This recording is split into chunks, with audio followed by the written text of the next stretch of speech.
we will be covering aphids, weevils, and worms, all key pests in California alfalfa.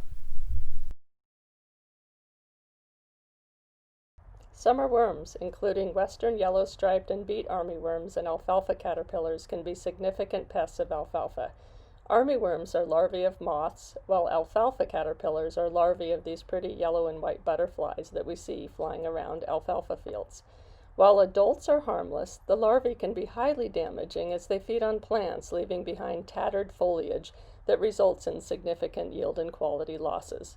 Monitor fields for summer worms with a sweep net by taking 5 sweeps in each of 4 different areas of the field and averaging the summer worm counts. Look for natural enemy activity by pulling apart caterpillars and checking for parasitoid wasp larvae, such as the one shown in the red circle.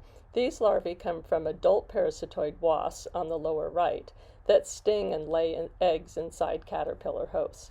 When there's an average of 10 or more worms per sweep and the population is increasing with no parasitized worms, it's time to control them.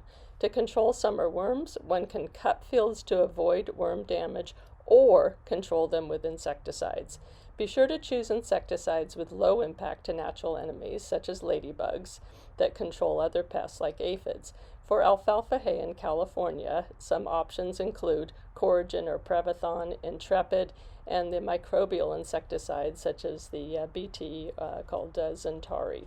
So we're currently evaluating the use of drones for applying insecticides for summer worm control versus airplane sprays. Our data show that both drone and airplane applications provided equivalent control of summer worms. Additional trials will be conducted in 2021. Insecticide resistance is a serious concern, particularly in cases where there are few control options. In California, the main pest of alfalfa is the alfalfa weevil. Unfortunately, alfalfa weevil control is effectively limited to just chemical control. In recent years, growers in isolated regions in California and throughout the western United States have reported field control failures with pyrethroid insecticides. It is imperative that we monitor resistance levels in these regions so that we may monitor the spread of resistance and protect our few control options. As part of an ongoing project, I'm collecting weevils from reported resistant and susceptible populations throughout California and conducting dose-response assays. I am primarily testing lambda-cyhalothrin as it is commonly used for weevil control. I am also testing indoxacarb as it is a newer chemistry with a different mode of action from pyrethroids. The weevils are placed 10 to a vial, tested at different doses, then assessed 24 hours later.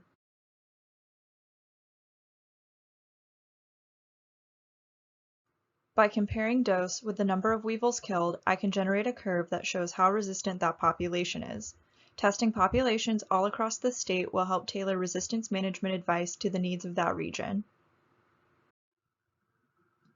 Areas of concern identified are in the Palo Verde Valley, the Los Banos area, and in Scott Valley. Weevils in these regions have shown resistance to lambda-cyhalothrin. So far, the other regions tested have still shown susceptibility. There is still more work to be done and more tests to be done with indoxacarb. If you are interested in being a part of this project, please contact myself or Ian Grettenberger. Factoring natural enemies into a pest management plan is a key component of IPM and alfalfa. First, it lets us take advantage of natural pest control, reducing the need for insecticide applications. Plus, it helps prevent secondary pest outbreaks or the resurgence of the pest that we're actually trying to manage. This is especially true for aphids in alfalfa, including blue alfalfa aphid. Aphids reproduce very fast, which can lead to rapidly exploding populations. Luckily, aphids have many natural enemies, such as this damsel bug, lady beetle, and parasitoid in this aphid mummy.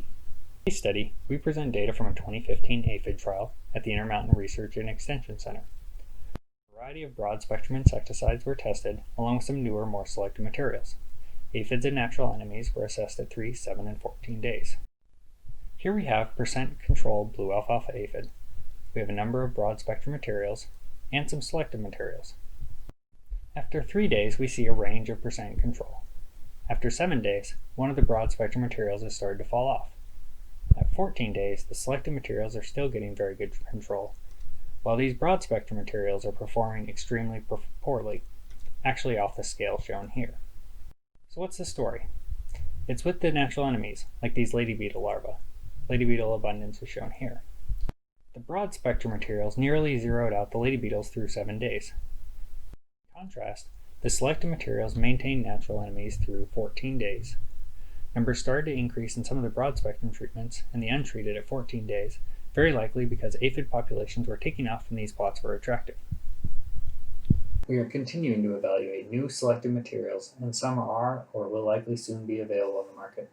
Choosing a selective insecticide targeting aphids with minimal effects on natural enemies can help extend control and reduce applications. After the insecticide loses efficacy, reserved natural enemies are there to suppress any remaining aphids, a bioresidual effect. By preserving natural enemies, we can enhance the efficacy of the chemical alone. For more information, see the UC IPM page for alfalfa pest guidelines or get in touch with one of us.